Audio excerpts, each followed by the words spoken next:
BJP के वरिष्ठ नेता सांसद इस वक्त हमारे साथ हैं, सुधांशु त्रिवेदी, उनसे बात करते हैं। सुधांशु जी, ईडी की जो रेड हुई है उसके बाद कई बड़े सवाल उठे हैं, क्या कहेगी बीजेपी? देखिए, नेशनल हेराल्ड का केस भारत के इतिहास का एक बड़ा विचित्र केस है, क्योंकि कभी तो नेताओं पे आरोप लगते थे कि सरकार में रह के उन्होंने जनता के धन का दुरुपयोग किया।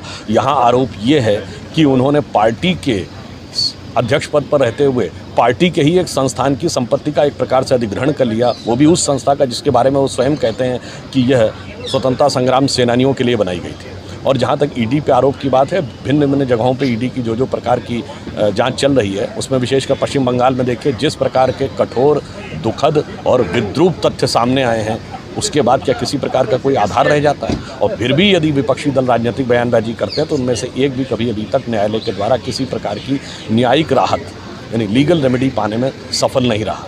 तो मुझे लगता है जो कुछ ईडी ने करके दिखाया है बंगाल में, उसके बाद उनको किसी प्रकार की लीगल रेमेडी न्यायिक राहत नहीं मिली है, तो अब उनके पास कोई नैतिक आधार नहीं होना चाहिए जांच एजेंसियों के ऊपर आरोप लगाने का, विशेषकर प्रवर्तन निदेशालय को आरोपित करने का। लेकिन कांग्रेस का ये कहना है कि ईडी को राजनीतिक टूल बनाया जा रहा है, राजनीतिक बदले की भावना से काम हो रहा है। उसी का तो मैंने उदाहरण दिया कि जब फैक्ट सामने आ रहे हैं, नोटों के बंडल भी मिल रहे हैं, गहने भी मिल रहे हैं, संपत्ति के डिटेल मिल रहे हैं, और इतना ही नहीं है, मिलने वाला कह रहा है कि ये मेरा नहीं है, दूसरा कह रहा है जिसका नाम लिया वो कहता मेरा नहीं है, फिर दोनों का जिसका नाम लिया तो बंगाल की मुख्यमंत्री कहती है दोनों मेरे नहीं है। तो क्या इसके बाद भी आपको लगता है कि ये दुरुपयोग हो रहा है?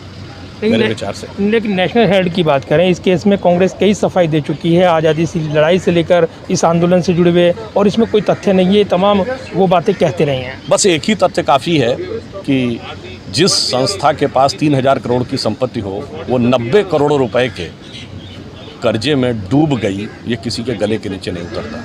नेशनल हेराल्ड कब बंद हुआ? 1993 में। 1993 में देश में किसकी सरकार थी? कांग्रेस की।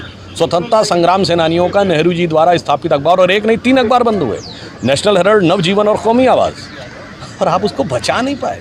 2004 से 2014 के बीच में आप राजीव गांधी फाउंडेशन को 100 करोड़ से अधिक की सरकारी सहायता और भिन्न भिन्न संस्थानों से सहायता दिलाने में सफल हुए, और 90 करोड़ रुपए का कर्जा स्वतंत्रता संग्राम सेनानियों के नेशनल हेराल्ड का नहीं चुका पाए। ये बात किसी के गले के नीचे उतरने वाली नहीं। धन्यवाद बात करने के लिए। और Sudhanshu Trivedi national Herald case में जो छापेमारी हुई है उस पर जवाबी हमला कर रहे थे, और जो आरोप लगे हैं विपक्ष की ओर से उनका जवाब दे रहे थे। Pradeep Kumar, total news, Delhi.